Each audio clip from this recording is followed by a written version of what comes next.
वो एक ऐसे मुख्यमंत्री थे और वो सरकार जिसका वो नेतृत्व कर रहे थे वो एक ऐसी सरकार थी जो लोगों के दुख दर्द में उनके साथ थी।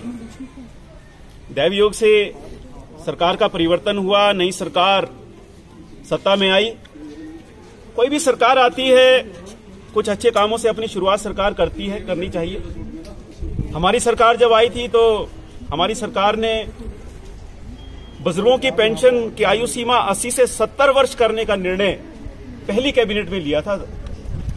और जब सरकार परिवर्तन हुई, सरकार कांग्रेस की सरकार आई, सरकार ने सबसे पहले अगर कोई फैसला किया तो वो फैसला ये किया कि हमारे सरकार के द्वारा खोले गए जो संस्थान थे और उसमें भी जो स्वास्थ्य संस्थान थे, 6 स्वास्थ्य उपकेंद्र और हमारा परमाणु का ये आयुर्वेदिक हेल्थ सेंटर, इसको बंद कर दिया गया। भला ऐसे भी कोई सरकार जो है अपना कार्यकाल शुरू कर सकती है?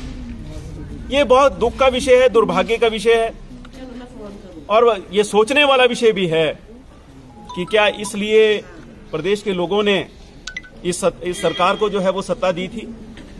हम जो जनमत है, जो लोगों का फैसला है, उसका हम सम्मान करते हैं और नई सरकार को काम करने का मौका मिलना चाहिए। सरकार अच्छे काम करे तो लोगों में उनको श्रेय मिलेगा, ऐसा भी हमारा मानना है।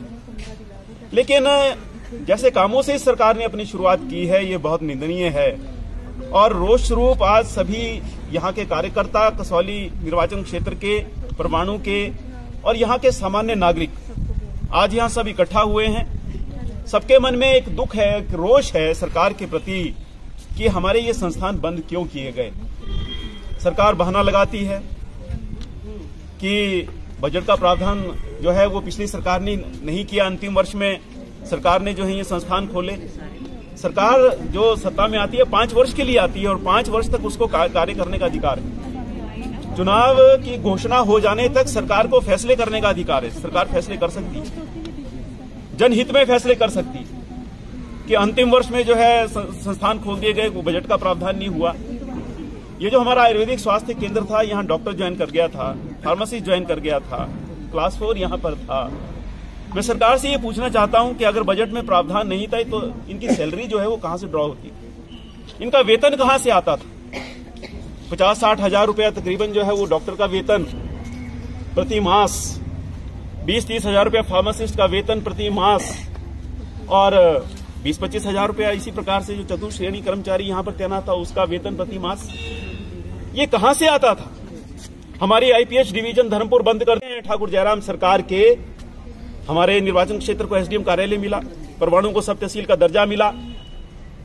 शुक्र है वो निर्णय पहले हुए, उनको डीनोटिफाई करना या बंद करना वो सरकार में ताकत नहीं है कि उनको बंद कर दे। सरकार ने भलाई के काम किए, भारतीय जनता पार्टी की सरकार ने।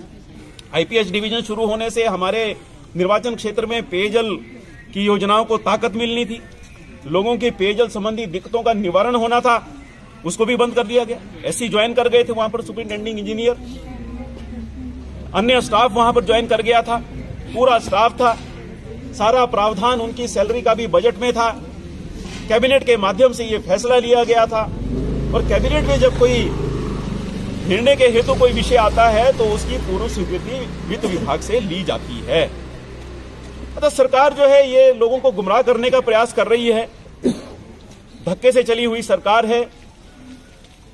सरकार बनने के बाद और मंत्रिमंडल का गठन भी कितना लेट हुआ, अभी भी 3 रिक्तियां हैं, न जाने वो कब भरेंगी, कब जो है जो लोग जिनको लोगों ने बड़े अरमानों से चुना है कब उनको जो है वो काम करने का मौका मिलेगा। इसी पार्टी के अंदर कुछ ऐसे काबिल लोग, उनको कब मौका देगी ये सरकार, ये भविष्य की गर्त में है। हम सरकार के इन जन विरोधी निर्णयों का आज इस सभा के माध्यम से विरोध करते हैं और हम सरकार से मांग करते हैं कि जल्दी इन संस्थानों को बहाल किया जाए